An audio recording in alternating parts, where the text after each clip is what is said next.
Hey guys, welcome to another video. Welcome to football with Comet. आज की video का topic होने वाला है मैनचेस्टर यूनाइटेड के बारे में। जो कल मीटिंग हुई है हमारे सीईओ रिचर्ड आर्नल्ड के साथ कुछ फैंस की, उस मीटिंग के बारे में थोड़ी बहुत बात करेंगे।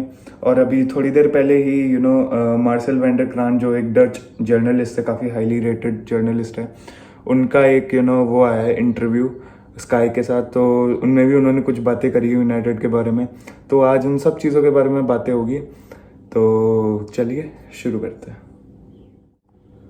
तो सबसे पहले अगर मैं बात करूँ तो हमारे सीईओ के साथ जो मीटिंग हुई है कुछ फैंस की, वो यार कुछ ऐसे हुआ शुरू वो सिलसिला कि कुछ फैंस प्रोटेस्ट करने आए थे, बट एट द एंड उनके साथ में बैठ के बातें हो गई। उनके साथ बैठ के रिचर्ड आर्नल्ड ने कुछ बातें करी, काफ़ी कुछ बातें करी है क्लब के इंफ्रास्ट्रक्चर के बारे में, क्लब में से जो चीज़ें लीक होके आ रही थी पिछले साल तक, क्योंकि पिछले साल काफ़ी ऐसी चीज़ें थी। पिछले साल मैनचेस्टर यूनाइटेड एक मीडिया क्लब ज़्यादा बना हुआ था, क्योंकि रोज़ ना कोई कुछ भी आके बोल रहा था यूनाइटेड के बारे में कि यूनाइटेड में ये लड़ाई चल रही है। एक ऐसा ग्रुप्स डिवाइड हो गए, एक इंग्लिश प्लेयर्स जो है उनका ग्रुप अलग बन गया है, और एक ग्रुप अलग बन गया जो रोनाल्डो के साथ लोग हैं, जो पोर्चुगीज ग्रुप है वो अलग बन गया है। तो मीडिया क्लब बन रखा था पिछले साल हमारा मैनचेस्टर यूनाइटेड। तो उसके बारे में भी बातें हुई, और साइनिंग्स, यार ऑब्वियसली साइनिंग्स अभी हॉट टॉपिक बना हुआ है, तो उसके बारे में भी बातें हुई। तो शुरू करता हूँ मैं साइनिंग्स के साथ। साइनिंग्स की जैसे ही बात आई साइनिंग्स की, उन्होंने बोला कि फ्रैंकी डियोंग का क्या सीन है, क्योंकि आपको भी पता है फ्रैंकी डियोंग काफ़ी टाइम से चल रहा है। फ्रैंकी डियोंग का कुछ अता पता नहीं है कि फ्रैंकी डियोंग आ रहे हैं नहीं आ रहे हैं, वो क्या कर रहे हैं कुछ नहीं पता। क्योंकि यार अगर देखें इस विंडो में अभी तक तो कुछ नहीं कर रही यूनाइटेड, कुछ लिटरली कुछ नहीं। सिर्फ हम प्लेयर से लिंक हो रहे हैं, कुछ आगे कुछ प्रोग्रेस नहीं हो रहा है ना। कोई आना चाह रहा है, और ये काफ़ी एक गलत, काफ़ी स्ट्रेंज फीलिंग है फैंस के लिए यार, कि मैनचेस्टर यूनाइटेड जैसा एक हिस्टोरिकल क्लब अब उस क्लब में कोई आने प्रेफर नहीं कर रहा है। तो ये चीज़ काफ़ी एक डिप्रेसिंग चीज़ है फैंस के लिए। तो ऑब्वियसली ये चीज़ फ्रस्ट्रेट करेगी फैंस को। तो अब आते हैं मीटिंग पे, क्या बातें हुई है मीटिंग में। तो साइनिंग्स की बात हुई। साइनिंग्स में सबसे पहले उन्होंने एक ही चीज़ बोली यार कि Erik ten Hag has made himself very very clear to the board.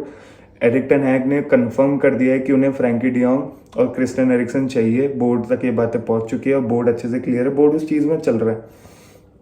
उन्होंने एक चीज़ बोली यार कि हम पैनिक साइनिंग्स नहीं करना चाह रहे। Panic signings in the sense, हम अंधा पैसा नहीं फेंकना चाह रहे, क्योंकि ये जो टेक्निक है अंधा पैसा फेंकने वाली, पहले अगर यूनाइटेड की हिस्ट्री में देखें तो ये यूनाइटेड के लिए चीज़ कभी काम नहीं करी है। क्योंकि यूनाइटेड ने पैनिक में साइनिंग कर लिया हो कि उसे कोई और प्लेयर नहीं साइन कर ले, और फिर उन्होंने उस चक्कर में उन्होंने अंधे पैसे फेंके और वो प्लेयर लाया, वो प्लेयर वर्क कराओ। ऐसा नहीं है। अब यार अगर कोई साइनिंग अगर वर्क नहीं करी, कोई साइनिंग अगर काम नहीं करी उस क्लब के लिए, तो अब उसमें कोई कुछ नहीं कर सकता। पैसा लग चुका है, पैसा बर्बाद हो चुका है। तो यही एक चीज़ थी जिसके बारे में फैंस बहुत ज़्यादा ऑफेंडेड है कि यार हम ऐसा नहीं, हम क्योंकि फैंस को दिख रहा है यार कि ऐसा नहीं है कि वो पैसा नहीं खर्च रहे, पैसा भी खर्च हो रहा है और प्लेयर्स हमें आउटपुट भी नहीं ला के दे रहे। तो उस चक्कर में यार फैंस का फ्रस्ट्रेशन बाहर आ रहा था, और कोई चीज़ नहीं है इस चीज़ में। दूसरी चीज़ की अगर हम बात करें तो लीग्स के बारे में बात हुई थी, क्योंकि अगर पिछले साल तक देखें तो बहुत ज़्यादा लीग्स मतलब छोटे छोटे लीग्स निकल के आ रहे थे। और जहाँ तक देखा जाए, मैं अगर देखूँ उस चीज़ में, जहाँ तक मैंने ये चीज़ देखी है कि प्लेयर्स ही लीक कर रहे थे बातें, प्लेयर्स के द्वारा ही बातें बाहर आ रही थी। खुद ही प्लेयर्स खुद के मुंह से फालतू बकवास कर रहे थे। तो अब इस बात पे रिचर्ड आर्नल्ड का एक ही कहना था कि जो प्लेयर्स या फिर जो लोग इन लीग्स को बढ़ावा देने के पीछे उनका हाथ था, वो अब उस क्लब का पार्ट नहीं, वो अब उस क्लब में नहीं है। तो ये एक अच्छा साइन है कि जो भी प्लेयर्स लीक कर रहे थे, हाईलाइट करूँ तो यार Pogba, to be honest, no doubt मैं पॉग्बा का नाम कंफर्म लूंगा। जहाँ तक है जैसे लिंगार्ड का भी आप बोल सकते हो, क्योंकि जैसे लिंगार्ड की भी अगर बात करें तो उसके, चलो ठीक है मैं मानता हूँ उसके भाई ने बातें बोली है, बट स्टिल आप नहीं कर सकते। प्रोफेशनल अगर आप हो तो आप ऐसी बातें नहीं करोगे, आप लीक्स नहीं करोगे। और फिर दूसरी चीज़ उनकी बात हुई डीन हेंडरसन के बारे में भी उनको बोला गया था।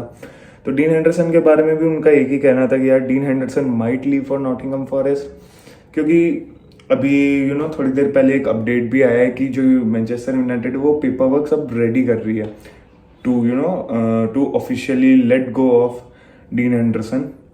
तो अभी वो चीज़ इन प्रोसेस है, देखते हैं क्या होता है। लोन मूव है, आई डोंट थिंक सो उसमें कोई ऑप्शन है बाय बैक का। तो उस मतलब नॉटिंघम फॉरेस्ट के पास बाय ऑप्शन कुछ है उसमें, आई डोंट थिंक सो। तो वो वाली चीज़ एक डीन एंडरसन की चल रही थी। तीसरी चीज़ जिसके बारे में बहुत बात हुई वो थी इंफ्रास्ट्रक्चर, क्या हो रहा है क्लब को इंटरनली। तो यार उसमें रिचर्ड आर्नल्ड ने एक ही चीज़ बोली कि क्लब को अब इन्वेस्टर्स चाहिए, क्योंकि अगर हम देखें तो हमारे जो ओनर्स है वो कुछ पैसा मेरे हिसाब से लगाते नहीं है, कुछ वो इन्वेस्टमेंट करते नहीं है। तो जो भी क्लब का बेटरमेंट, चाहे आप स्टेडियम को लेके बोलो, ओल्ड ट्रैफर्ड को लेके बोलो, या फिर आप बाकी चीज़ें जो क्लब की इंटरनली है उन सब चीज़ों को लेकर बोलो, तो क्लब को अब इन्वेस्टर्स चाहिए। और इन्वेस्टर्स यार मेरे हिसाब से तभी आते हैं जब क्लब अच्छा परफॉर्म कर रहा हो। ना आपका क्लब अच्छा परफॉर्म कर रहा है, कोई क्यों इन्वेस्ट करना चाहेगा। अगर आप सपोज करो, अगर आप एक इन्वेस्टर हो या मैं एक इन्वेस्टर हूँ, मेरे पास पैसा है, मेरे को इन्वेस्ट करना है किसी ऐसे क्लब में जो मेरे को उतना आउटपुट दे, मैं जो सोच रहा हूँ उस क्लब के बारे में उस हिसाब से मेरे को वो क्लब रिटर्न दे, तभी मैं इन्वेस्ट करना चाहूँगा किसी ऐसे क्लब में। बट ऐसा है नहीं ना यूनाइटेड के साथ अभी केस। तो वो वाली चीज़ है, अभी क्लब काफ़ी स्ट्रगल कर रहा है, तो वो वाली चीज़ है। तो ये तो थी रिचर्ड आर्नल्ड के साथ जो मीटिंग हुई उसके बारे में बातें। अभी थोड़ी देर पहले मार्सेल वैन डे क्रान जो एक डच जर्नलिस्ट है, हाई काफ़ी अच्छे से रेट किया जाता है उनको, उनका एक स्टेटमेंट या फिर उनका एक इंटरव्यू आप कह सकते हो स्काई के साथ आया है। उसमें उन्होंने यूनाइटेड के बारे में काफ़ी बातें करी है। उसमें उन्होंने बोला है कि यार जो एरिक टेन हैग की साइनिंग से रिलेटेड चीज़ है, जैसे उन्हें फ्रैंकी डियोंग और क्रिस्टियन एरिक्सन चाहिए, तो उन्होंने बोर्ड को, जैसा मैंने बताया कि उन्होंने बोर्ड को क्लियर वो कर चुके हैं कि उन्हें ये चीज़ चाहिए।